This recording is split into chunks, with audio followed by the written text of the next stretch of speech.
कल मुझे new Jersey America से एक वरिष्ठ महिला ने कॉल किया। उन्होंने बताया कि मैं बेसिकली भारतीय हूँ, मेरी उम्र 76 ईयर्स है, यानी 76 बरस है, और मैं पिछले 36 वर्षों से यूएस में रहती हूँ। जब मैं आई थी तो तब मैं ठीक थी, लेकिन जैसे जैसे मेरी उम्र बढ़ती गई मुझे कई प्रकार की बीमारियाँ लग गई। मेरे घुटने अब घिसते जा रहे हैं, मुझे दर्द होती है चलने वलने में, और मेरी हड्डियाँ अब धीरे धीरे खोखली होती जा रही हैं। मुझे डायबिटीज़ हो गई है, मेरा दिल कमज़ोर हो गया है, मुझे ब्लड प्रेशर बढ़ गया है, और जब चलती फिरती हूँ तो सांस फूलता है।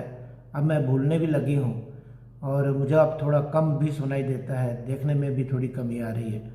और जब ये बातें मैं वहाँ के डॉक्टर्स को कहती हूँ तो उनका एक टका सा जवाब होता है कि मैडम ये सब उम्र बढ़ने से प्रॉब्लम्स आ रही हैं, तो इनके साथ आपको जीना सीखना है। तो उन महिला ने कहा कि डॉक्टर वशिष्ठ, मैं बेसिकली गुजरात से हूँ और मुझे आयुर्वेद पे बहुत फेथ है, और मैं मानती हूँ कि आयुर्वेद से इसमें काफ़ी कुछ किया जा सकता है, भले पूरी तरह ये सारी चीज़ें ठीक ना हो। तो आप मुझे कुछ ऐसा बताइए, आयुर्वेद का टॉनिक बताइए जिसे मैं लगातार लूँ और लगातार लेते लेते मुझे कुछ तो मुझे सपोर्ट मिले। फ्रेंड्स, मैं हूँ डॉक्टर वशिष्ठ, आयुर्वेद कंसल्टेंट, और आज मैं ऐसी ही कुछ बीमारियों के ऊपर बात करने जा रहा हूँ जो बढ़ती उम्र से होती हैं। इन बीमारियों को आयुर्वेद में कहते हैं धातु क्षय से होने वाली बीमारियाँ, और एलोपैथी में इनको कहते हैं डीजेनरेटिव डिसऑर्डर्स। और काफ़ी संख्या में हैं, बहुत सारी बीमारियाँ। जैसे उम्र बढ़ती है ना, तो जैसे बाकी चीज़ें घिसती हैं, कोई भी चीज़ बनाइए तो घिसेगी, चाहे वो घर है या गाड़ी है या मशीन है या कुछ भी। तो ये शरीर भी धीरे धीरे घिसता है, इसमें वेयर एंड टेयर प्रोसेस होता है, और उसके कारण ऑब्वियसली कुछ ना कुछ प्रॉब्लम्स तो आती हैं। तो इन डीजेनरेटिव बीमारियों के इलाज के लिए आयुर्वेद से क्या कर सकते हैं, वो मैं आपके साथ यहाँ पे चर्चा करने जा रहा हूँ। इसलिए अगर आपकी उम्र 40 साल से ज़्यादा है, या फिर आप एक आयुर्वेद के डॉक्टर हैं और आप बढ़ती उम्र में होने वाली बीमारियों का इलाज करते हैं, या फिर आपके घर में कोई बुज़ुर्ग हैं जिनकी उम्र ज़्यादा है, जो अक्सर होता ही है भारतीय परिवारों में, तो आप इस सेशन को अटेंड करिए, क्या पता आपको कुछ मिल जाए। उन महिला को तो मैंने एक ही दवाई बताई कि आप लगातार इसका सेवन करिए, लेकिन सिर्फ वही दवा नहीं है, और भी बहुत सारी दवाइयाँ इसमें हम यूज़ कर सकते हैं। लेकिन पहले मैं ये बताना चाहूँगा कि डॉक्टर्स, अगर आपके पास किसी डीजेनरेटिव डिजीज़ का कोई पेशेंट आता है, मान लीजिए आपके पास ऐसा पेशेंट आ गया जिसे ऑस्टियोआर्थराइटिस है, यानी घुटने घिस गए हैं, तो आप क्या करेंगे, उसके लिए जो भी तकलीफ होगी पेशेंट को उसकी दवाई तो देंगे ना। किसी को अगर हार्ट डिजीज़ होगी, कोरोनरी आर्टरी डिजीज़ जिसे बोलते हैं, जिसमें पेशेंट को चेस्ट में पेन होता है, भारीपन होता है, तो उसकी दवाई देंगे, जैसे पुष्कर मूल वगैरह कुछ देंगे। डायबिटीज़ हो गई है तो उसकी दवाई देंगे, जैसे मामज्जक, मेष श्रृंगी, लता करंजिया, इनसे बनी ग्लाइसी है। तो मेरा कहना है कि जब कोई भी पेशेंट आपके पास आता है जिसकी उम्र ज़्यादा है, और उम्र बढ़ने के साथ साथ जिनको कोई एजिंग वाली बीमारी हुई है, तो आप उस बीमारी के कारण जो भी तकलीफ़ें होती हैं उनका इलाज तो करिए ही, और इसके ऊपर हम लोग बात करते रहते हैं।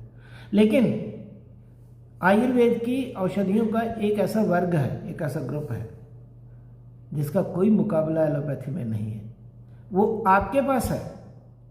और अगर आप उस खजाने का, उस निधि का, उस ट्रेजर का लाभ लेते हैं, उसकी लेवरेज लेते हैं, तो डेफिनेटली आप एलोपैथिक डॉक्टर से एजिंग के साथ होने वाली बीमारियों में ज़्यादा कंट्रीब्यूट कर सकते हैं, ऐसा हमारा विश्वास है। अब वो वर्ग क्या है, आप में से बहुत सारे लोग जानते हैं, फिर भी मैं बता देता हूँ। उसे आयुर्वेद में कहा जाता है रसायन औषधियाँ। पहले कभी इनको कायाकल्प औषधियाँ भी कहते थे, लेकिन रसायन औषधियाँ कहना ठीक है। अब ये रसायन औषधियाँ दो प्रकार की होती हैं, एक होती हैं पूरी बॉडी के लिए और एक होती हैं किसी खास अंग के लिए। वो मैं बताता हूँ आपको। पहले पूरी बॉडी के लिए जो रसायन औषधियाँ हैं ना, उनमें से मैं आपको 3 ही बताने जा रहा हूँ। बहुत लंबी चौड़ी बात नहीं करूँगा, फिर कन्फ्यूजन हो जाता है। नंबर 1 दवाई जो मुझे लगता है आयुर्वेद की सबसे अच्छी रसायन औषधि मानी गई है, उसका नाम है अश्वगंधा। नंबर 2 दवाई, उसे भी बहुत अच्छा रसायन माना गया है, वो है शिलाजीत। और नंबर 3 है आंवला की। ठीक है, ये 3 वो रसायन औषधियाँ हैं। लेकिन रसायन औषधियाँ करती क्या है, कभी आपने सोचा है? ये बहुत कुछ करती हैं, लेकिन एक मोड ऑफ एक्शन इनका कॉमन है। फ्रेंड्स, आप थोड़ा सा ध्यान दीजिएगा, जो मैं अभी बोलने जा रहा हूँ थोड़ा सा टेक्निकल है, ज़्यादा मुश्किल नहीं करूँगा, आसानी से समझाता हूँ। एजिंग होती क्यों है? एजिंग होती है कि शरीर के जो टिश्यूज़ होते हैं, सेल्स होते हैं, जिनसे शरीर बना है, वो धीरे धीरे कमज़ोर होते जाते हैं और धीरे धीरे ख़त्म होते जाते हैं। डीजनरेट कहते हैं उसको। ठीक है, लेकिन क्या ऐसा कौन सा फैक्टर है, ऐसा कौन सा कारण है जिनसे शरीर के सेल्स कमज़ोर होते हैं? ऐसे बहुत सारे कारण हैं। अपने आप में एक एज अपने आप में कारण है। कोई भी चीज़ है धीरे धीरे कमज़ोर होती जाएगी। इसको आयुर्वेद में बोला जाता है स्वभाव उपरमवाद, यानी ये एक लॉ ऑफ नेचुरल डिस्ट्रक्शन है। जो चीज़ बनी है वो ख़त्म होगी। लेकिन एक चीज़ और है जिस पर आपको ध्यान देने की ज़रूरत है, और उसे कहते हैं फ्री रेडिकल्स। फ्री रेडिकल्स क्या होते हैं? ये ऑक्सीजन के मॉलिक्यूल्स होते हैं। अब आप समझिए कि ऑक्सीजन हमारे लिए कितनी ज़रूरी है। उसको तो आयुर्वेद में प्राण भी कहा गया या विष्णु पदामृत कहा गया। तो ये जो ऑक्सीजन है, इसमें कोई कोई ऐसा मॉलिक्यूल होता है कि वो हमारे लिए, बॉडी के लिए ना टॉक्सिक बन जाता है, हमारा दुश्मन बन जाता है। उसी को कहते हैं फ्री रेडिकल। उस फ्री रेडिकल में अगर आप जानना चाहें तो होता क्या है, उसके एटम में से एक इलेक्ट्रॉन निकल जाता है तो वो हो जाता है फ्री रेडिकल। अब जो जिन 3 रसायन औषधियों के नाम मैंने लिए हैं, ये क्या करती हैं? जब आप किसी पेशेंट को, किसी व्यक्ति को, अगर आप पेशेंट नहीं भी बोलना हो, जो एजिंग वाला जो पर्सन है, उसको देते हैं, तो ये क्या करते हैं कि इनमें देखा गया है कि ये एक इलेक्ट्रॉन जो ऑक्सीजन मॉलिक्यूल में मिसिंग होता है उसको सप्लाई कर देते हैं, और वो उसका जो टॉक्सिक इफेक्ट है वो ख़त्म हो जाता है। इसीलिए इन रसायन औषधियों को एंटीऑक्सीडेंट्स कहते हैं। देखिए, ऑक्सीडेंट्स क्या हो गए? फ्री रेडिकल्स, ऑक्सीजन मॉलिक्यूल्स जिनमें एक इलेक्ट्रॉन की कमी है और वो हमारे सेल्स को डिस्ट्रॉय करते हैं। और जब अश्वगंधा आपने दिया या शिलाजीत दी या आंवलकी दिया, और भी हैं, लेकिन ये इनमें से कोई एक दिया, दोनों दिए, तीनों दिए, तो इनमें से इलेक्ट्रॉन आपके शरीर में रहने वाले फ्री रेडिकल्स को, ऑक्सीजन मॉलिक्यूल्स को मिल जाएंगे और वो शरीर का डैमेज नहीं करेंगे। इसीलिए आयुर्वेद की रसायन औषधियों को, जिनको मैंने कहा ना पहले कायाकल्प औषधियाँ कहते थे, इनको आजकल एंटीऑक्सीडेंट्स कहा जाता है। तो ये इनका इफेक्ट क्या होता है? एंटीऑक्सीडेंट्स। ओके, अब इनको आप यूज़ कहाँ कर सकते हैं? तो अब मान लो आपके पास कोई पेशेंट ऑस्टियोआर्थराइटिस का आया, तो आप उसे दीजिए। बाकी जो दवाई आप एंटी इन्फ्लेमेटरी मेडिसिन देते हैं, मान लो आप शल्यकी देते हैं या गुगलू देते हैं, निर्गुंडी देते हैं, वो जो भी आप देते हैं दीजिए, लेकिन साथ में एंटीऑक्सीडेंट दीजिए। अश्वगंधा दे दीजिए, शिलाजीत दीजिए, आंवलकी दीजिए। कैसे यूज़ करना मैं बाद में बताऊंगा। ओके, तो अगर किसी की हड्डियां जो है ना वो खोखली हो रही हैं, इसको बोलते हैं ऑस्टियोपोरोसिस, और ख़ास करके महिलाओं को ये बहुत ज़्यादा होती है, क्योंकि जैसे उम्र के साथ उनके जो फीमेल हार्मोन्स होते हैं ना, एस्ट्रोजन वगैरह कम होते हैं, तो हड्डियां धीरे धीरे खोखली होती जाती हैं, और इसलिए कई बार तो बहुत हल्की सी चोट के कारण वो टूट भी जाती है। मर्दों में भी होती है लेकिन औरतों में ज़्यादा होती है। तो ऑस्टियोपोरोसिस में आप जो भी दवाई देते हैं, मान लो अस्थि श्रृंखला देते हैं, उसे बोन बने, या मुक्ता शुक्ति देते हैं, कैल्शियम मिलेगा, तो उसके साथ आप उसके साथ आप अश्वगंधा दे दीजिए, शिलाजीत दीजिए, अम्लकी कोई दे दीजिए। ऐसे डायबिटीज़ के जो पेशेंट्स हैं तो उनको जो एंटी डायबिटिक, जैसे मैंने पहले भी कहा, मामज्जक, मेषश्रृंगी, लता करंजी या उनसे बने ग्लाइसी टैबलेट अगर आप देते हैं तो साथ में आप अश्वगंधा दे दीजिए, शिलाजीत दीजिए, अम्लकी दीजिए। ऐसे ही ब्रेन डीजनरेशन होती है तो उसके लिए हम लोग आयुर्वेद के डॉक्टर्स क्या देते हैं, हम लोग देते हैं ब्राह्मी देते हैं, मंडूक पर्णी देते हैं और शंख पुष्पी देते हैं। तो इनमें से कोई 1, 2, 3 दे दीजिए। इनके साथ आप अश्वगंधा दे दीजिए, शिलाजीत और अम्लकी दीजिए। इसी तरह से हार्ट वीक हो गया, हार्ट डिजीज़ हो गई, जिनको हार्ट अटैक्स आगे चल के आते हैं, एंजाइना होता है, चेस्ट में भारीपन लगता है, तो ऐसे पेशेंट्स को अगर आप चेस्ट पेन के लिए पुष्कर मूल देते हैं और अगर आप अंदर जो आर्टरीज जो अंदर से बंद होने लगती है उसके लिए गुगलू देते हैं या भल्लातक देते हैं, तो साथ में आप अश्वगंधा दे दीजिए या फिर शिलाजीत दीजिए या फिर आंवला दीजिए। ब्रेन की डिजनरेशन का बोल दिया। ऐसे कानों का है, ज्योतिषमती आप देते हैं, मान लो कपी कच्छू देते हैं, तो उसके साथ साथ आप ये तीनों, इनमें से कोई 1, 2, 3 अश्वगंधा, शिलाजीत, अम्लकी दे दीजिए।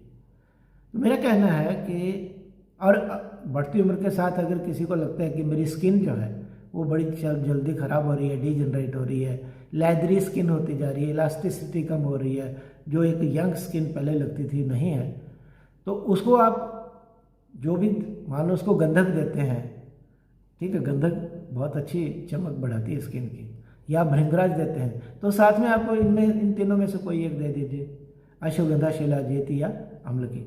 तो फ्रेंड्स, ये आपके पास एक ऐसा खजाना है जो एलोपैथिक डॉक्टर्स के पास नहीं है, तो आप इसका पूरा लाभ अपने पेशेंट्स को दीजिए, समाज को दीजिए, यानी बढ़ती उम्र के लोग हैं उनको दीजिए, उनकी सेवा करिए, मेवा मिलेगा। ओके, अच्छा, अब आप पूछेंगे कि इनको यूज़ कैसे करना है, तो पहले अश्वगंधा की बात करते हैं। तो अश्वगंधा पाउडर होता है, तो बहुत आप किसी को बोल सकते हैं भाई आधा चम्मच ये अश्वगंधा का चूर्ण सुबह ले लीजिए, आधा शाम को ले लीजिए, लेकिन ये मन के लिए भी अच्छा होता है, थोड़ा मन को शांत भी करता है, किसी को नींद ला सकता है। तो आप रात को 1 चम्मच दूध में उबाल के दे सकते हैं, लेकिन एक बात याद रखिए, किसी को इससे यूरिन ज़्यादा आता है, तो रात को यूरिन ज़्यादा जाना पड़ेगा, तो क्या करेंगे, शाम को चाय के समय दे दीजिए, तो कुछ ऐसा आपको करना पड़ेगा। या अश्वगंधा की एक टैबलेट भी आती है, अगर बहुत सारे लोग चूर्ण नहीं खा पाते तो उनको टैबलेट के रूप में दे दीजिए। अश्वगंधा का एक्सट्रैक्ट होता है ना, उसको घन कहते हैं, तो अश्वगंधा घन टैबलेट होती है, 1 टैबलेट सुबह 1 शाम दे दीजिए, या 2 टैबलेट रात को दे दीजिए, या अश्वगंधा हो गया। अब आपको शिलाजीत कैसे देनी है। शिलाजीत शुद्ध जो है मिल जाए, अगर कम मिलती है मिल जाए तो 1 से 2 ग्राम दिन में 2 बार दीजिए, 1 ग्राम ही दीजिए सुबह शाम, दूध के साथ दीजिए। और अगर वो नहीं मिलती है तो कोई बात नहीं, हम आपकी सेवा करेंगे। हमारे पास हम लोग एक शिलाजीत शुद्ध टैबलेट बनाते हैं, वो 1 टैबलेट सुबह शाम दे दीजिए, बस बहुत है, ठीक है। अब बात आई अम्लकी की, तो अश्वगंधा का सॉरी शिलाजीत का एक चीज़ मैं बताता हूँ। हम लोग एक बहुत अच्छी टॉनिक बनाते हैं, उसका नाम है मिनोविट। तो उसमें हमने क्या किया है, शिलाजीत के साथ हमने आंवला डाला है, तो वो भी दे सकते हैं 1 टैबलेट सुबह 1 शाम, और भी चीज़ें हैं उसमें। अच्छा, और इसके बाद आगे हम आंवला पे। तो आंवला है, बहुत पॉपुलर है, तो जब सीज़न होता है तो आप आंवला ऐसे आप बोल सकते हैं सीनियर सिटीजन्स को कि भाई आप आंवला खाइए, और नहीं खा सकते हैं तो उनका रस निकाल के 1 बड़ा चम्मच सुबह शाम पीजिए, और वो भी नहीं हो सकता तो आंवला का चूर्ण रख लीजिए, वो आधा चम्मच 2 बार दीजिए लोगों को, और वो भी नहीं हो सकता तो हम लोग आंवला की 1 टैबलेट बनाते हैं, आंवला की घन टैबलेट, तो वो 1 टैबलेट सुबह 1 शाम लगातार देना है। अब करना क्या है, 3 महीना, चाहे वो अश्वगंधा हो, चाहे वो शिलाजीत हो या अम्लकी हो, 3 महीना इनको लगातार दीजिए, 15 दिन बंद कर दीजिए, फिर दीजिए, फिर बंद कर दीजिए, ऐसे 1 साल तक दीजिए, फिर भले ही आप 6 महीना बंद कर दीजिए, फिर दोबारा शुरू करिए। तो ये रसायन है, इनको आप यूज़ कर सकते हैं। सो फ्रेंड्स, ये बात हुई ऐसी बीमारियों की जो बढ़ती उम्र के साथ होती हैं, इनको डीजनरेटिव डिसऑर्डर्स कहते हैं, आयुर्वेद में इनको धातु क्षय से होने वाली बीमारियां कहते हैं, और इनके इलाज के लिए जो मेन दवाइयां हैं, जो खराबी है उसके लिए तो आप देंगे ही, लेकिन उसके साथ साथ आप कुछ रसायन औषधियाँ दीजिए। वैसे बहुत सारी रसायन औषधियाँ आयुर्वेद में है, लेकिन 3 का हमने यहाँ पे जिक्र किया, अश्वगंधा, शिलाजीत और आंवलकी यानी आंवला। इनको आप अच्छे से सोच समझ के इन बढ़ती उम्र के लोगों को, सीनियर सिटीजन्स को दीजिए, काफ़ी भला हो सकता है, बहुत सारी तकलीफ़ें उनकी दूर हो सकती हैं।